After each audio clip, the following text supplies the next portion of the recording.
Welcome to Not in the Handbook, podcast about workplace culture. Each episode, we discuss the bright side and the dark side of workplace cultures, from toxic leaders to susceptible followers to a conducive environment. In each episode, we share stories, observations, and insights.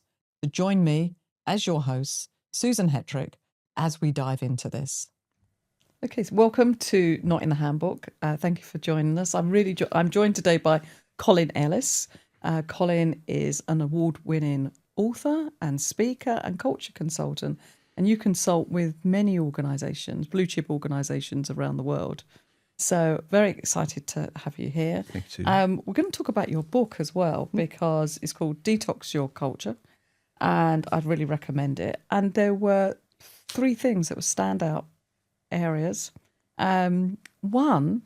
The first one was 1/5 of employees, only 1/5 of employees work in a positive workplace culture. Second part was the World Health Organization. You cite a statistic, say 260 million people worldwide suffer from mental health issues because of work, because of their workplace.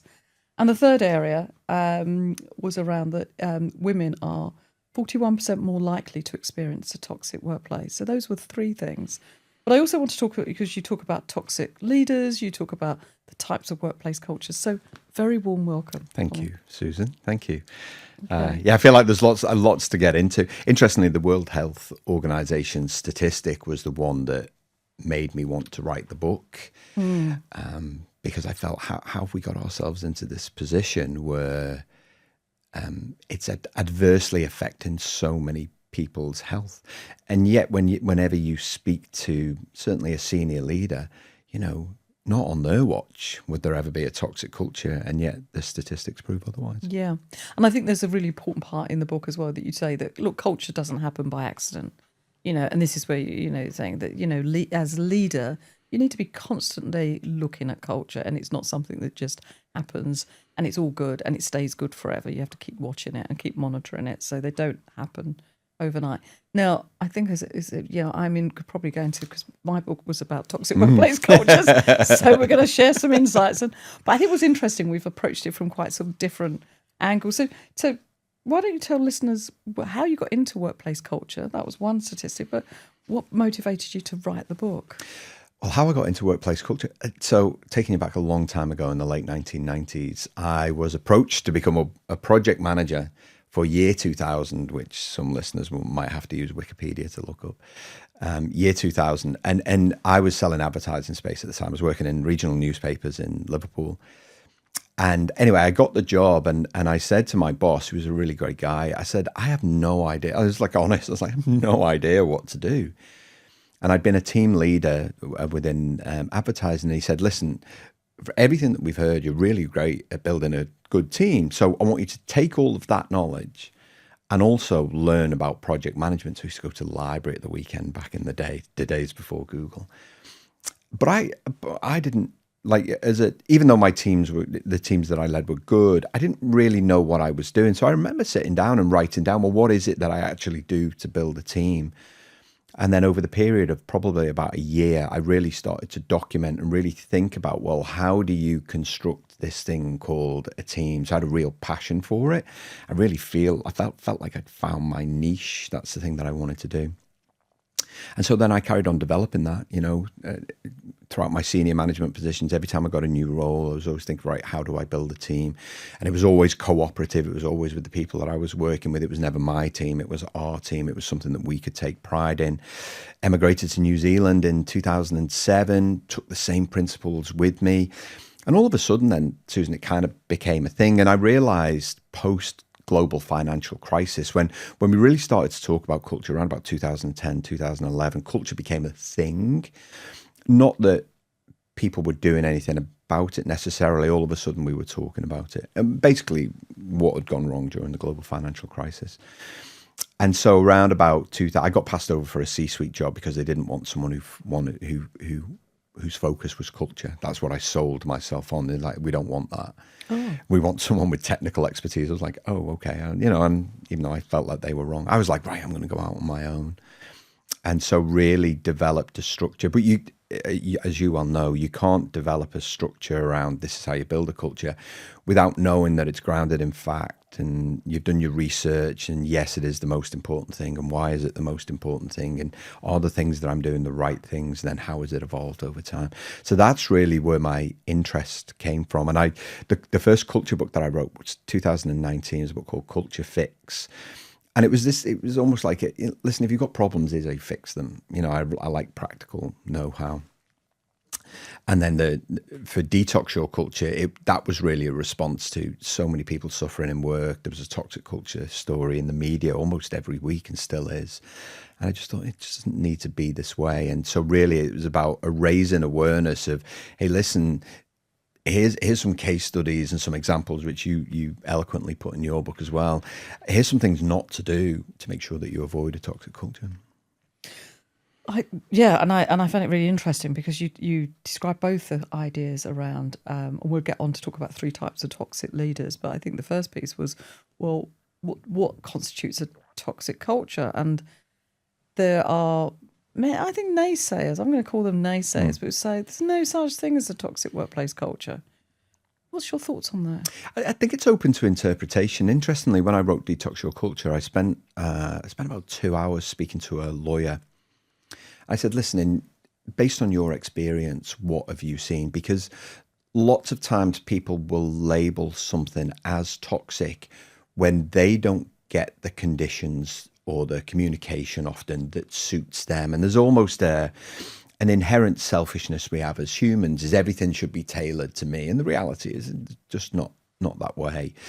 And so I think there is often a confusion around what's the difference between communication styles and toxicity. But there is such a thing as toxicity, because as soon as someone's mental or physical health is threatened in any way, shape or form, then you have the beginnings of toxicity. And, the statistics bear that out. The media bears that out. The countless reviews bear that out.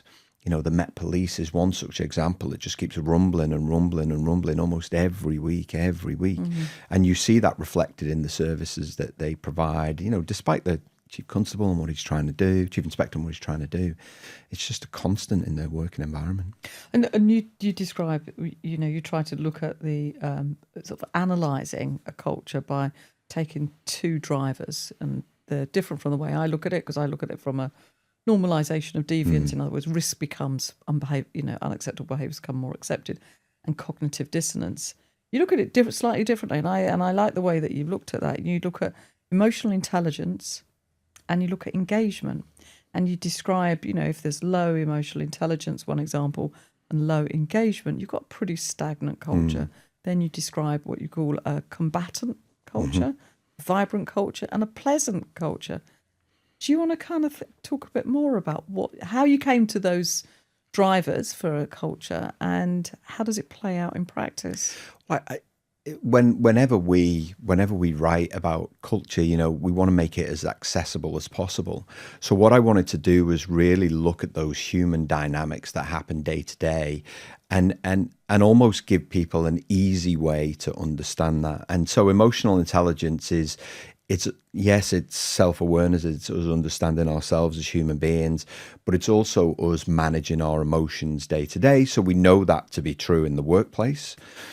Emotional intelligence we have downplayed for so long as important. Thankfully, not so much now, but certainly when I started work, it was fluffy. And there's still some leaders who think that. How do you define emotional intelligence? What would you define it for listeners? So it's the capacity to be aware of and manage one's own emotions, and to build relationships judiciously and empathetically. That would be my definition. So it's about you understanding yourself. What are your personality strengths? What are your opportunities for improvement?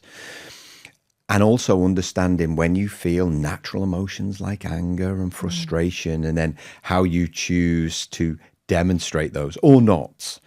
And, I think that some of the best leaders that I've ever worked for, and I've only ever worked, I think I've gone on record as saying I worked for 6 great leaders within 40 years of permanent employment. they were the ones who were able to really manage the emotion that they felt, such that what came out of their mouth was always motivational, inspirational. They were always role models, which is something that you talk about in your book too. And engagement is something that most corporate businesses talk about engagement as a measure of culture. Engagement is a two-way street. That's often not that well understood. So yes, the organization has a responsibility to provide a challenging work environment, as in you have the opportunity to grow. It's got to provide you with the equipment to do the job. It's got to provide you with a good strategy, a vision, a sense of purpose. It's got to provide all of that. But also employees have got to be engaged. They've got to show up. They've got to do their job well. They've got to evolve as the culture evolves and evolve as the job evolves. And they've got to teach themselves new skills without the company spoon feeding it to them. Mm-hmm. So it's very much a two-way street. And so when you kind of lay it out like that, it has immediate resonance with people. So every time I show this model, when you have low emotional intelligence, low engagement, then the culture just stagnates. No one cares. Mm. When you have high emotional intelligence, so people are, desperately trying to be the best versions of themselves, but low engagement, well, it's just a bit nice. It's a bit pleasant. Everyone sends emails. No one has any real conversations, but we want to be the best version of ourselves. When engagement is high, you've got people who really give a damn. They really care, but they just go about it in the wrong way. That's the low emotional intelligence. That's combatant. And then the sweet spot is vibrant, where people can be the best themselves, but also the company's doing its bit too. What types of organisations do you go into? Where do they fall in your grid of stagnant, combatant, vibrant, or pleasant? Where are the ones that leaders might be saying, I need some help here?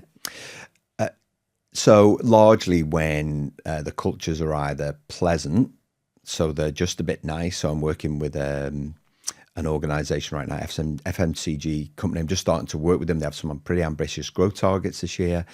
And it's just that, in their mind, it's just a bit nice. And interestingly, when I spoke to the staff, they felt that actually it was a bit combatant. Too many priorities. Maybe the communication isn't the way that it should be. Mostly engaged. So they're either pleasant, or the organizations that I work with are the ones who want to stay vibrant. Sometimes I'll work with the combatant ones, but they generally think that they know it all, if that makes sense, Susan. No disrespect to those people. But they're like, oh yeah, we know culture, we understand culture. People just need to get their act together, which is an active demonstration of combatant culture. Whereas, my biggest client, particularly over the last 5 years, has been Red Bull, who have a fantastic culture and they want to stay there. And they do a lot of work. Every year, they constantly evolve the way that they do things to meet challenges and opportunities ahead of them. Can you say a little bit more about that for listeners? Well, what I can tell you is that the leadership are 100% committed to culture. It's they have 5 priorities every year, and culture's always one of them. They spend between probably 1% to 3% of revenue. Same with Cisco. Cisco have been a client of mine for a while now, a technology company in the US. Same with them in terms of revenue spend.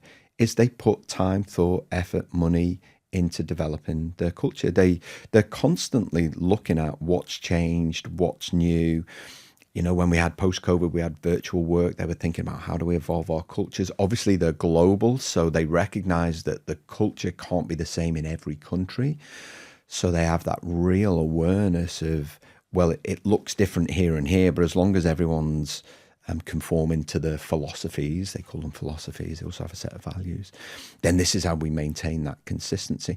So, they take a real interest, and their learning and their global learning and development team who I work with are fabulous at every leadership development program, or they have management development programs, which I'm a massive advocate of. They change every year. They don't stay the same. They don't do the same things over and over again. And there's a real desire and a real willingness from the people that I work with at Red Bull to improve so that the company improves. And when you work with those organizations, you realize that everything that you talk about is true because it's born out here. Yeah. And every leader that wants a good culture, well, the blueprint is there. You just have to have the courage to do something differently. You cite Jim Collins in the book, who wrote From Good to Great. And I'd be interested to get your thoughts on that book. But you also cite the quote that many leaders expect culture to just happen. that's my experience, that people don't take culture that seriously. They focus a lot around strategy. They might do an employee engagement survey, and somewhere in between that, some loosely might form culture, and they might talk about their values. They might have values that are put onto their website. My view is, well, do you measure the values? Are you looking at the values? What are you doing? What's your experience in this area? Yeah, so most don't take it seriously. So one of my clients, the global head of HR, spoke at a conference recently last year, and he contacted me, and I said, I was just checking in with him, and he told me about the conference. He's like, I'm staggered about how many people in my own profession don't understand culture. They don't understand the pieces of it. They don't understand how it works. Most people just leave culture. They just think they think that if we hire the best people, we'll get the best results. It doesn't work like that. There's a great case study, Manchester United at the minute, whose underlying culture is poor. So whoever you put in at the top and as a head coach is never going to succeed, because culturally it just doesn't work. So my experience is that cultures aren't defined. Edgar Schein wrote about this in his seminal work on culture. There's lots of assumptions that sit at the bottom of the pyramid or the triangle, and you have to dispel those. You have to dispel those assumptions by actively defining it, and it's almost an annual process. We spend a disproportionate amount of time on strategy as opposed to culture. Strategy is crucially important, but then you have to actively define the culture to deliver it. You can't just create an org chart and put the right people in it and go, there you go, we can do it now. Fingers crossed. Fingers crossed, we're off we go. Yeah, exactly. Yeah. Kind of, if we build a strategy, then we will deliver. Well, it just doesn't work that way. Yeah. So on the whole concept around sort of culture, and many academics and let alone sort of, us practitioners have, to try and define, well, what does culture mean? And, it tends to goes back to, well, the way we do things around here. One of my guests recently was talking about the way we talk about things around here, how language is used and how that reinforces culture. How would you define culture? So culture is the shared values, beliefs and behaviours that shape an organisation's work environment. But the key word is shared. It has to be codified. You can't enforce culture from the top and push it downwards. It's a mistake that many organizations make. It's well-meaning. It's like, oh, well, if we define if as a leadership team, we'll go on a away day, we'll, I don't know, cut some pictures out of a magazine and come up with some values, and then we'll produce a PowerPoint with all of the behaviors. All you've done is created a set of rules, and as humans, we actively push back against those. Whereas when you do it cooperatively, and you build these things cooperatively, and you teach managers how to do it, then culture truly becomes shared. And that's how you get this and maintain this sense of belonging. If people have had a say in it, then all of a sudden they feel like they want to protect it, they want to nurture it, they want to grow it, and they want to be held accountable to it. And I think in my LinkedIn profile, I think my tagline, I haven't revised it for a while, I think I say something like making culture change easy to understand and do. I think the root cause of the problems for most organizations is they don't make culture easy to understand, and they definitely don't make it easy to do. And I don't know what it's like in your experience, Susan, so I'd be interested to hear from you. Is we don't teach managers. One of the things I've been talking about for about 5 years now is if we taught managers how to build culture, if we had some basic middle management training, let's not waste money on leadership training. Let's teach them how to be good managers first. You're halfway there. What's your experience? Well, I was going to say, I think one of the most disturbing statistics I saw recently, and I can't remember the institute, whether I think it was probably the Institute of Management, came out and said something like, 80% of new managers are accidental managers. They were accidental. They've not had any training, development. And I always liken it a little bit, I don't know what you think, but it's almost like saying to your 17-year-old, look, you've watched me drive the car. Here are the keys. You kind of figured out what that makes it go faster, that brakes, and you have to change gear. And off you go. Because that's what it seems to me. And when you look at, and I think and I have your thoughts, but when I was doing research for the book, experienced, we've all experienced some rather, dark side of, leadership or working in organisations. But the lack of how far the role of the line manager, the line manager has, and the impact it has on their team member, on their health and well-being. And it's such a significant impact that we seem to have missed. Why are we not investing so much more budget and training into management training? Yeah, I think there was a statistic in the book. Managers are the single biggest determinant of whether someone, kind of witnesses or is party to a toxic culture. And it's, I've said this many times, is I feel sorry for most managers. Not all of them, because some of them go about it in completely the wrong way, but they just don't have the skills. They just don't have the skills. And, I did a management training course. It takes 2 days. And this guy came up to me at the end. He said, I needed this 25 years ago. Oh. Yeah. He said, honestly, he's like, I've learned things here that I have been fudging my way through. And I think, if organizations immediately implemented a management development program for all of their middle managers, yes, there's a cost to it, both in terms of, how much it costs to bring someone in to do it, and the cost of taking people off. But it improves things immediately. Yeah, I think the impact has been in that era of austerity that we've experienced since the global financial crisis some time ago in 2008. Budgets were cut, the easiest budgets to cut, training and development. Yeah. And what we've witnessed is that there has not been the budget to kind of train people at first line. I do see, though, many organisations, the organisation I work with, are really investing in sort of first line. But when I think back to my early career in my mid-20s, managing teams and having a lot of management training, all that outward bound stuff, and very much being in a safe environment to work, to coach, to learn how to lead others, and it is a taught skill. Yeah, it is. All that outward bound stuff, by the way, proven not to work. All it does is provide a momentary connection point rather than deep learning that can last a lifetime. I disagree with that. I think actually my insights from it were much more that what it taught was something about myself, about learning much more about self-awareness, about how do you come across, how do you brief a team, how do you lead a team, up a hill or to work more collaboratively. Okay, that's good. I'm not sure. I mean, I say outward bound. It was using, it was in the Lake District, and it was using different types of activities, but to build to get, to kind of come together and deliver an overall, I don't know, whatever the aim of the exercise was. But over, one of the big exercises was over 24 hours. Wow. So it was much more insightful. And much of that insight is much more about the feedback that you get from others. So many of those kind of, I think, great leadership programs where people get an opportunity, or you get an opportunity to hear from across, around the group of actually what had gone well, what, hadn't gone so well, what would you do differently next time? So I think those things are very powerful. Oh, that's good.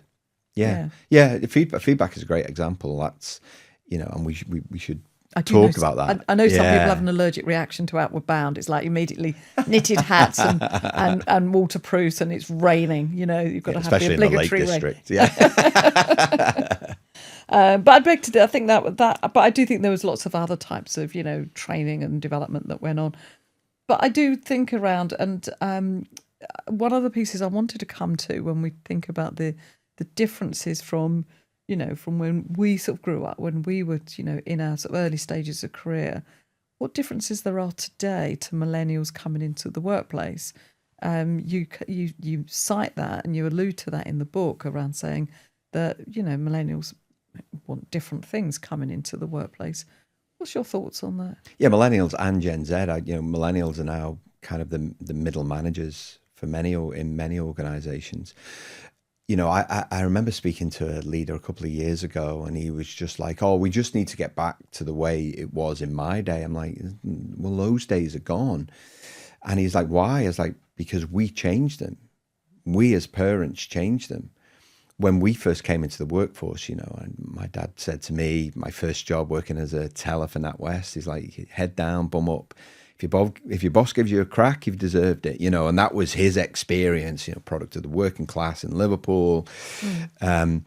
And yet we're now telling our children to expect something different. In fact, our expectation is that they'll drive something different. And yet you've still got people who are trying to create these environments that were the product of their upbringing, and it just doesn't work that way. So we're telling our children, find somewhere that values you as an individual, find somewhere that has a set of values that you can believe in, that whose purpose matches your purpose. And then they get into the workforce and they realize that actually they've been sold a bit of a dud, and you've got these antiquated practices that really don't match their purpose and values. And for many millennials, pre-COVID, we had, it's the rise of the gig economy. So many people are going out working for themselves as millennials. Well, yeah, because they got into the workforce and they were like, this is rubbish. This is not what I expected at all. I can't find anything that my parents said I should find. And yet their parents are still the people that are perpetuating those workplaces. So, I think attitudes have changed. But we've been slow to turn the ship around. I wanted to come back, Colin, to talk about the Met Police report, because one of the you discussed this and you say that was one of the most, I'm going to kind of put some words about it, but you said that was the most sort of horrifying report you'd ever read. Yeah. Do you want to just say something about what you'd read and and what it said? This was the Met Police report. That was the Baroness Casey. The Baroness Casey 2023. Yeah, it still is one of the most horrific things that I've ever read. And the thing is, when you write a book, and this, Susan, is that it's not a superficial exercise. If you do it properly, it's not a superficial exercise. It's not a way of saying, here's my idea. Oh, by the way, I haven't read anything to validate or back it up. And you have to read the difficult stuff. And in terms of physical, sexual abuse, in terms of bullying, systemic bullying and harassment, and the things that led to, it was horrific. And you almost feel sorry for anybody going in there because of just the amount of change that's required. I remember someone asked me on a podcast once, would you like to go in there? I was like, well, of course. I'd like to help anybody that wants to help themselves. But I think the chief inspector's had real, is it chief, I can't remember his name. Is it commissioner or inspector? I can't remember his name off the top of my head. He's had real challenge, because the thing that you do when you find these people is you need to sack them. And that sends a message then to everybody else in the same position. I don't want to lose my livelihood. I better buck up my act. The toxic individuals. The toxic individuals. You get rid of them, Who are the bullies and who are the harassers. That's right. That's how you send the message. I remember someone saying to me, I answered a question once at a conference, and like, is it really that simple? I'm like, it's really that simple. It's like, but what about the cost? I'm like, what about the cost of leaving them in there? The cost of leaving them in there is far higher than the cost of sacking them in the first place. You've got to have all the evidence. But he's had his hands tied because of the policies, procedures, processes that aren't giving him the opportunity to actually get rid of these people. And I see that in a lot of organizations. I was dissuaded once from performance managing someone because of the length of time it would take. And of course, I pursued it. As a senior leader, I was like, well, no, I'm going to pursue it. Well, it's going to take a minimum of 3 months. I'm like, firstly, why? And secondly, okay. If that's what it takes to get rid of this misogynist, then that's what we'll do. But I think too many policies and procedures protect people that need to leave the organization and expose the vulnerable, which I think is wrong. Yeah, it's a challenging one. And I think one of the pieces that you mentioned, and I think probably listeners might be thinking around, well, I'm working for a toxic boss, and it's often a question I get asked is, what do I do? What do I do when I find myself in the situation of working in this toxic environment? What's your advice? I know I'm going to say, because listeners won't have necessarily read your book, but I know what you're How doing. dare they?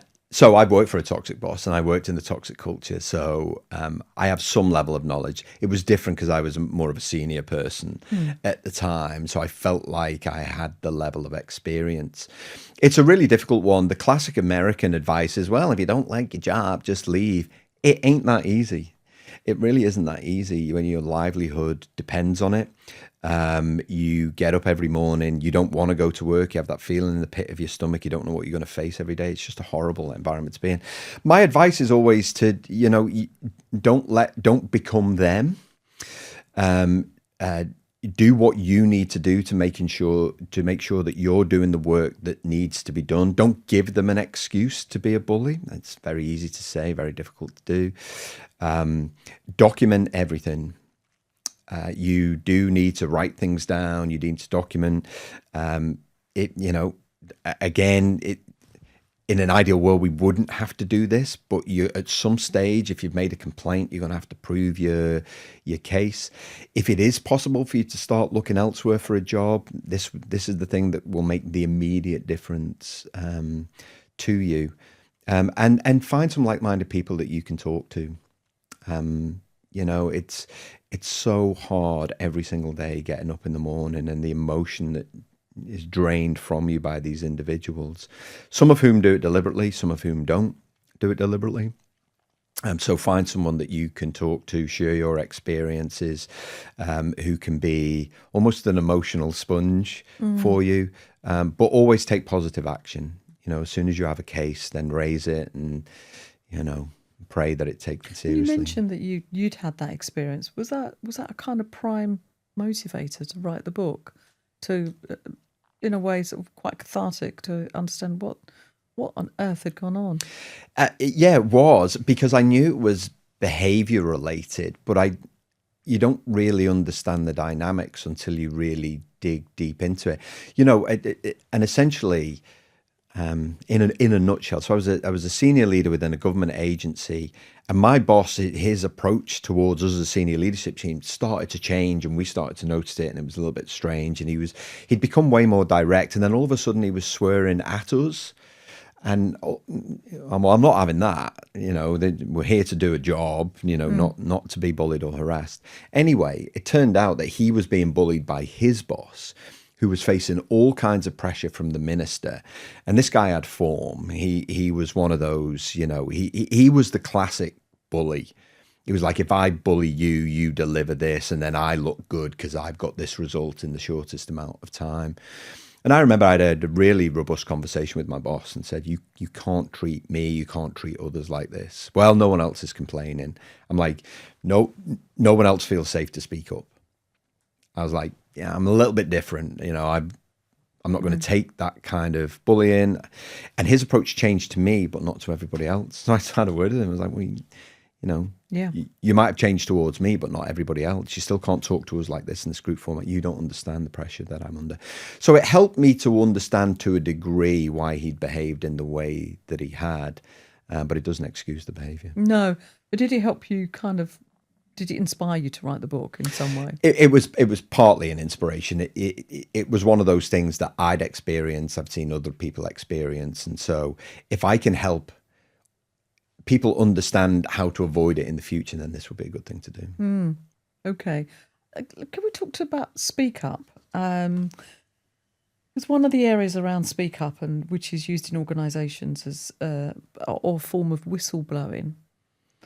I think all the evidence suggests that it doesn't really work. It's a very individual. You have to be very brave to speak up. Often dismissed or sidelined. That would be the experience many whistleblowers would talk about what they do say. Have we failed in a way for organisations to have some form of redress in the way of whistleblowing or speak up? And what could be done in this area? I find this is the thorny issue that still needs resolution.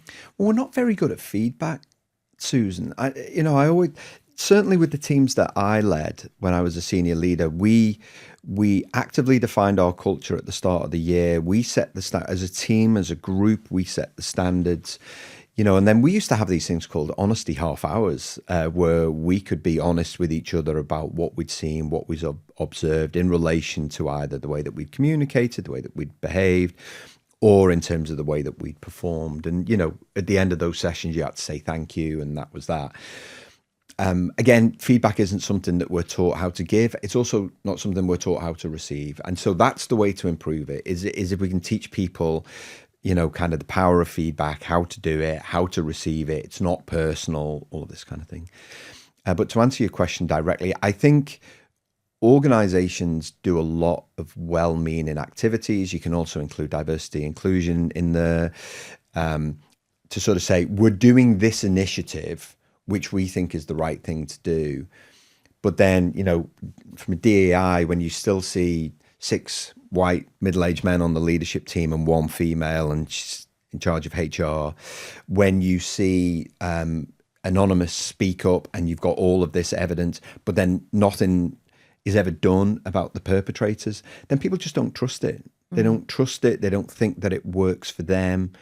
They don't believe that even if they give the feedback, it will amount to anything. So there has to be this active demonstration. If you're going to have a speak up forum, if you're going to have anonymous feedback and you're going to investigate it, and I'm not saying we should just get rid of people because somebody somewhere said something. You have, you have to have a thorough investigation, but then those people need to be exited, not with any kind of package or payoff, as is often the case.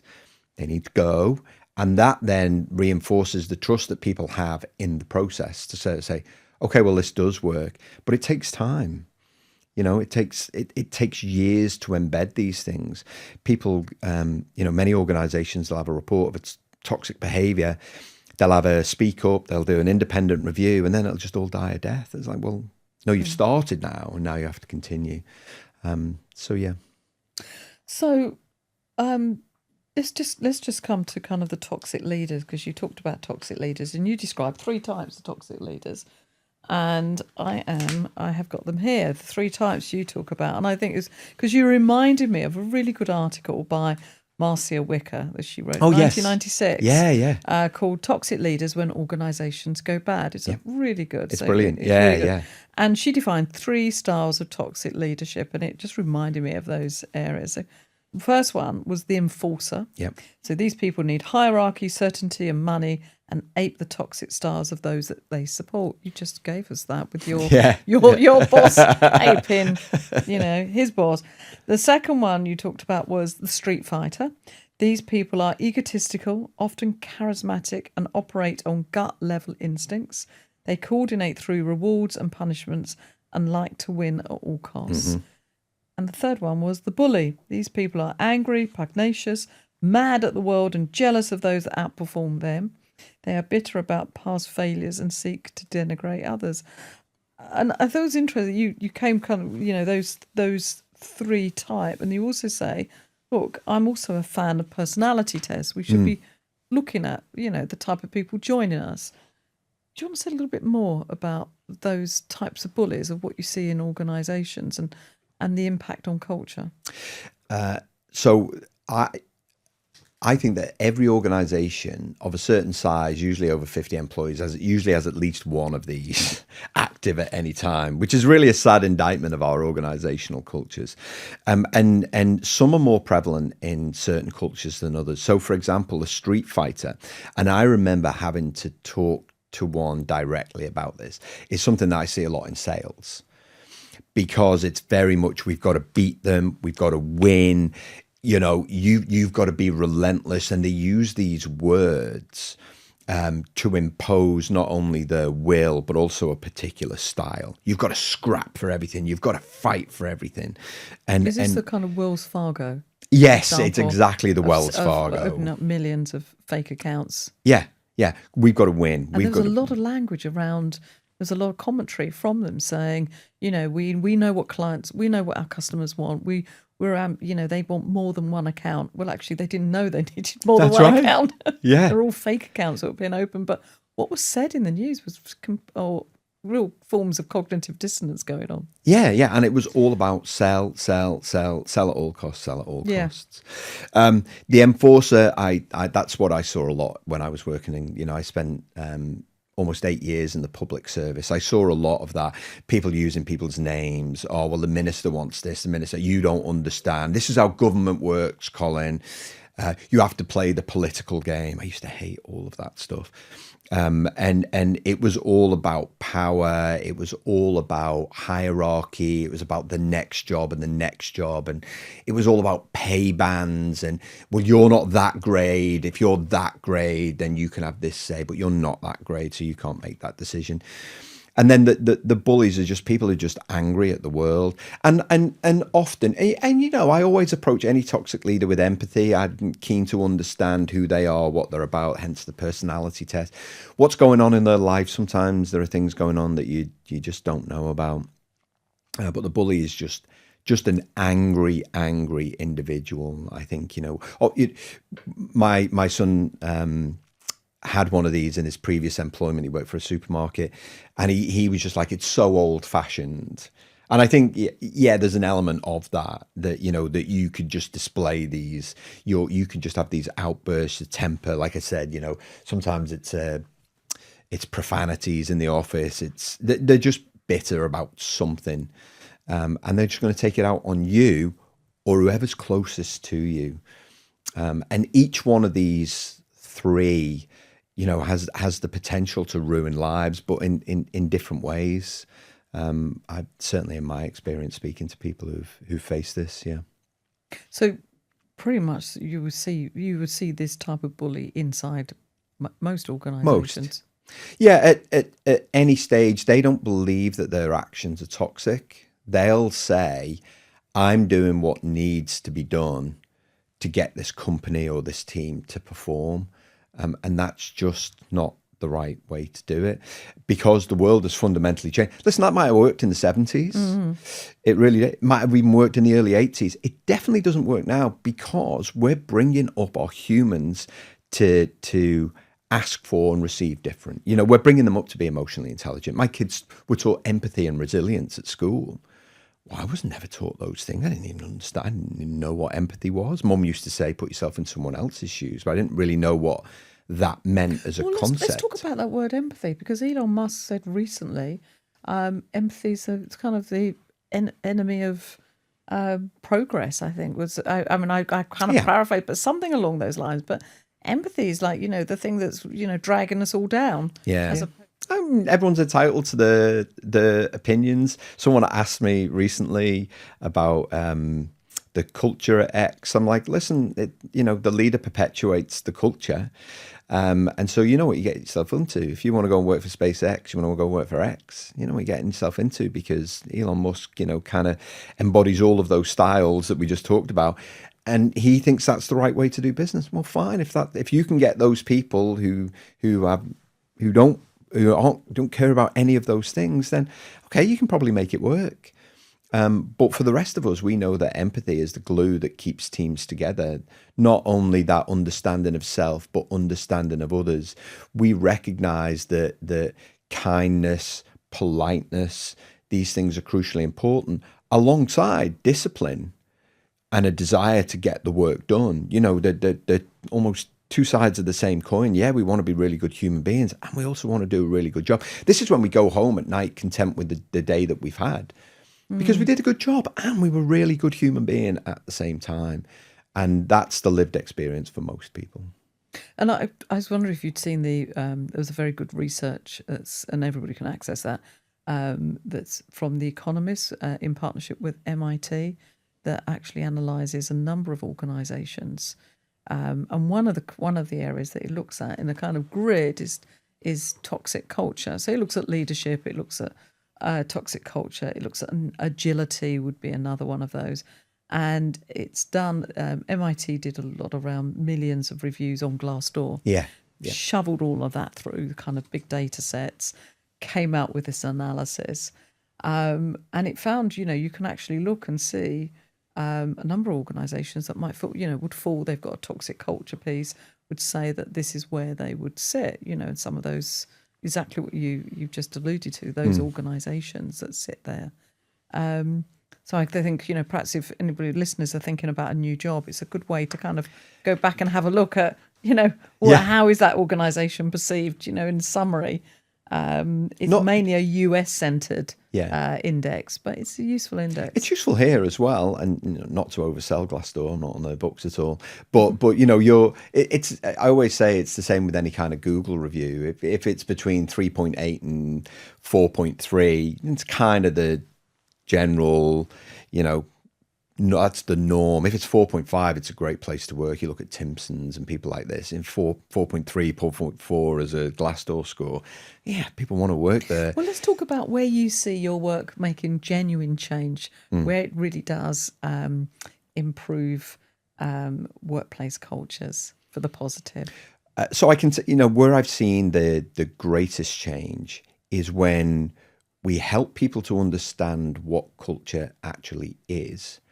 We teach them how to do it, and then we hold them accountable to it. Right. So there's a big piece of work I did with an engineering company. It was 1,200 people, split across 6 divisions.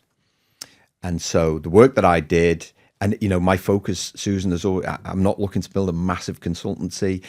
As someone who hired consultants, what I want to do is teach people how to do it themselves, because that's how it sticks. Otherwise, you end up having to keep bringing the same people back over and over again. I didn't want this model. And so with each of these 6 divisions, I sat down with all of their employees, all of them, and taught them not only what culture is, but how to do it. And then we measured it. And then we put the onus on managers to actually deliver culture, because we know that great culture is made up of great subcultures. And the poorest performing culture, which we measured in terms of engagement, after we taught them, we measured again after 3 months, their engagement score went up 33%. 33%. Wow. And these were mainly blue collar males. One guy openly dissented to the fact that he was being made to come to this culture workshop. He even told me, he actively sought me out and told me that he hated it.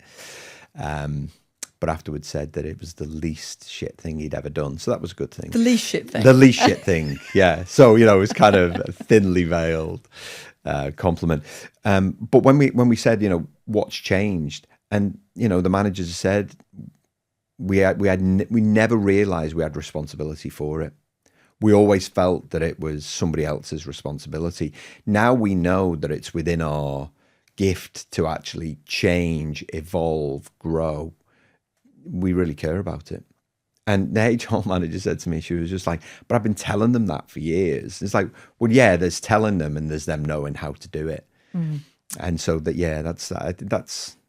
I'm proud of lots of things in my work, but I'm most I can proud of see that. when your whole face lights up when you talk about that, and actually that.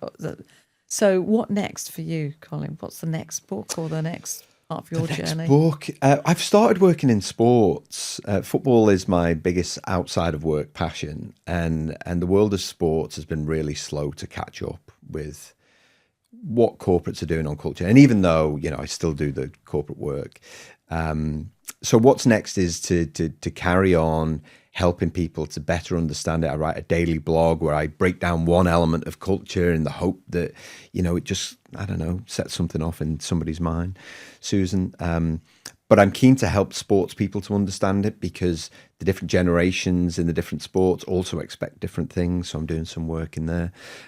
So the next book might be sport related and culture. Maybe you're a big football fan. I am a big football fan. Who do you support? Yeah. I support Everton, and there's a club that needs some help. Yeah. I'm a big football fan, but I love all sports. And so it kind of breaks my heart when I see these stories of athletes who face physical and mental distress as a result of doing something they have a genuine talent for as well. What is going wrong in some of the clubs and, in terms of the leadership? What's happening? Why is the culture not maybe as healthy as it should be? There's such a pressure, isn't there? Such performance pressure individually to go out and win, or the team to win, and it's intense amount of pressure there. And in my research around toxic workplace cultures, the big trigger is performance pressure, whether it's cost cutting or profits back to shareholders or other things. Is that because of the intensity of the pressure? Are there clubs that are maybe doing something differently that you'd go, hey, over here, same pressure, but they're doing it differently and that's working? others not? Yeah, 100%. There are. And what's interesting now, I think there's pressure from the fan base for clubs to actually take time to get it right. And so in the past, I think as supporters, I'm thinking of football as I'm talking about this because it's an easy example. And the pressure is so great in the Premier League, particularly with regards to money. And as supporters, all we're looking for is the people who are highly paid on the pitch to do the job that they're paid for, because we could never imagine having the amount of money that they do, and so on and so forth. But what we often don't understand as supporters is behind the scenes, the foundations of the club really aren't strong enough for the head coach to be able to do their job, for medical and performance teams to be able to do their job. And it's built on shaky ground. But then you look at a club like Brentford, and you look at a club like Brighton, and these are clubs that have put time, thought, effort, and genuine money into building a culture. Now, it's very easy for us to say, oh, it's all down to the owner. And of course it is, because it's the owner that signs the check to say, invest the money here. I'm working with AFC Bournemouth, another club who are, kind of easily batting outside their average, over and above their average. This tiny little club on the south coast of England, they don't get the crowds that other people do. However, the expectations of the supporters are very, very different. So you take a club like Manchester United, who are expected to challenge for the Premier League every year, even though they haven't done for a long time. That's the expectation of them. So what the organisation tries to do is continue with these short-term.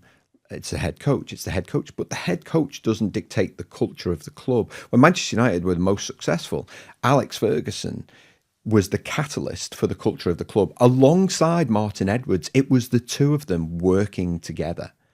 That was what made the club successful. And you speak to any ex-Man United player and they talk about the fact that Alex Ferguson, highly emotionally intelligent, relationships with the players, which is still what's needed today, tactically astute. But also he had a side to him where he would tell you if you weren't performing. Martin Edwards, on the other hand, made sure the club was stable, good strategy, made sure that the staff were well paid, that the facilities were good, all of these things. And so even though they probably didn't do any active work to define the culture in the way that Brighton and Brentford have done, they had it nailed. And that's why they were so successful. And then when Alex Ferguson retired, there wasn't then this realization that, oh, David Moyes is the new manager. He needs to be given time to develop his culture. And so we don't give these guys time. We don't give manager. Firstly, it's wrong to assume that the head coach can change the entire culture of the organization in the same way that if you were appointed as chief human resources officer, that you can change the entire culture. It takes a village, as we know. But also, sometimes you have to take one step backwards to take two steps forward. And I think because of the sums of money involved in staying in the Premier League, this drives short-term thinking, and that's why these clubs are in constant flux. Spurs are another one, constant flux, yeah. So kind of summarise what you said, actually, because you said at the beginning, you talked about culture being about shared values and shared that piece. And what I take from what you've just described about need shared values and that area. But collaboration, really working, it's not down to one individual to kind of own the culture, but that needs to be collaborative. But also psychological safety, the ability to challenge, to kind of own those and those three things: psychological safety, collaboration, and shared values. Yes, perfect. Yeah. So when you have all of those things, and then you have a real desire from the people at the top to uphold those things, it may take you 6 months, but then the results will start to change. That's fascinating. Is there anything else that you want to add? I think the only thing I would add, Susan, is that yes, culture is everybody's responsibility, but everybody has the opportunity to change the culture. So, when I started as a manager within organizations that maybe didn't have the best cultures, I started with my own team. And we really did the right things. We shared the knowledge that we had about the way that we did things to help other people to do likewise. And we became kind of little beacons within the organization. All it takes, I wrote a blog last year about the maverick leader. The maverick leader isn't someone who does things willy-nilly or scattergun. They actually just do some things differently because they know it's the right thing to do. And everybody has the opportunity to do this to make a positive difference to people's lives. I'm going to say thank you very much, Colin. Thank you very much for being on Not in the Handbook. Not in the Handbook is the podcast that addresses workplace culture. Thank you very much. Thank you for your time today. We started this podcast with the intention of having more honest conversations about what goes on at work. If you've enjoyed today's podcast, please be sure to share it with your friends, family, or maybe even colleagues. We hope you enjoyed today's episode of Not in the Handbook. Thank you for listening.